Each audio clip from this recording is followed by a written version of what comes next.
We are now joined via Zoom by Alyona Synenko, Regional Spokesperson, Africa International Committee of the Red Cross. Thank you so much for your time this afternoon. Thank you.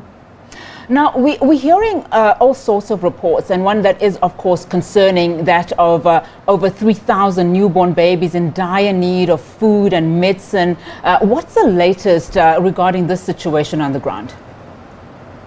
The situation on the ground is dramatic indeed, and it's getting worse as fighting continues, and we have hundreds of thousands of people trapped in the city where they don't have access to clean water, where medicine and food are running short, and people are also scared and they're hiding underground for many hours in a row.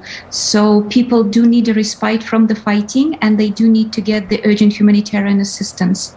Alyona, I would imagine that, for your organization, it is also very difficult to work within those very difficult, restrictions, particularly if you look at where the shelling is actually reported. I mean, some analysts have actually said that this is a war against civilians where, buildings, hospitals are being bombarded. How are your workers, your members, working under those very, very difficult situations?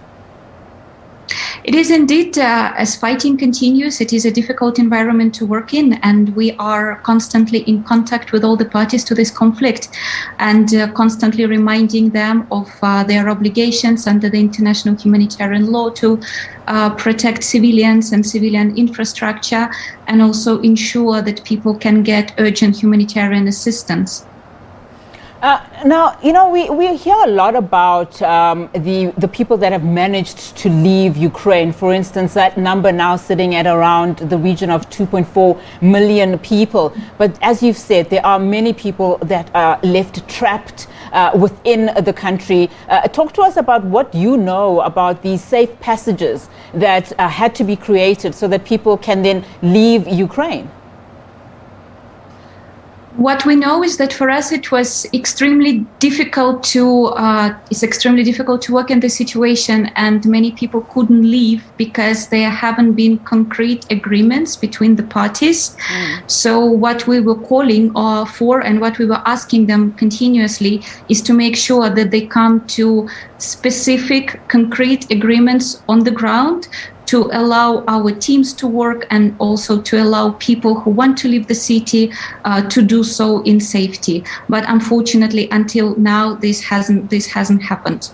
In the meantime, what are people that, normal citizens, particularly those that are in the borders where we understand some, camps, makeshift camps have been established. What are they doing in order, just to make it a little bit more easier for these refugees now that have come, through? We understand that whilst over 1 million people are in Poland, some have made it to other neighboring countries as well. What are the immediate things that they are receiving currently and that your organization is affording them?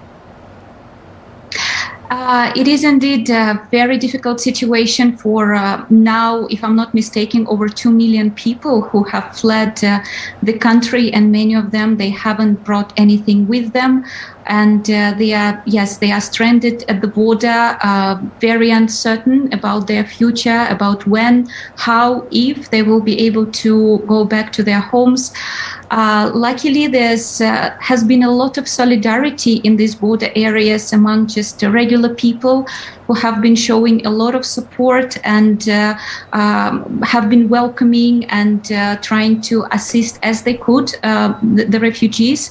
So this has been a lot of very heartwarming and very humane initiatives that we've seen. Also, there are national Red Cross societies that we are working with, and volunteers are there supporting the refugees.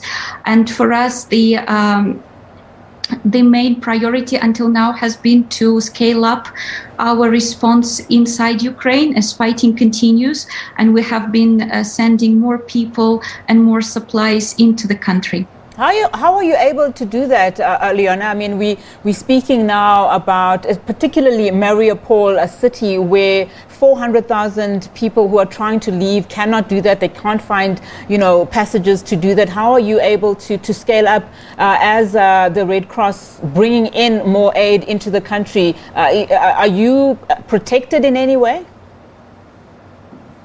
Well, our protection is the respect for the humanitarian mission, the respect for the international humanitarian law that protects civilians and also the humanitarian workers. So we are constantly in dialogue and talking to all the parties to this conflict and reminding them that, yes, first and foremost, they must spare and they must protect civilians, civilian infrastructure, but also they must ensure that humanitarian organizations like ours can deliver urgent humanitarian supplies to people who need it, because as people stay trapped inside the city, as time goes on, we are seeing that the humanitarian situation is rapidly deteriorating.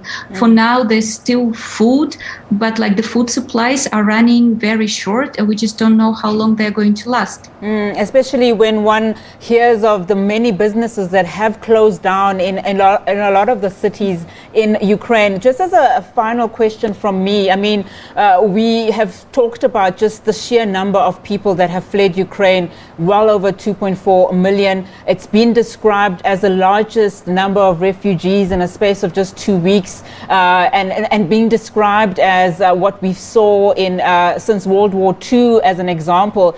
Just from an immediate term perspective, what will happen to some of those that have managed to flee in the medium in the medium term? Because I would imagine a lot of them would need to pick up, the pieces, would need to find jobs to survive.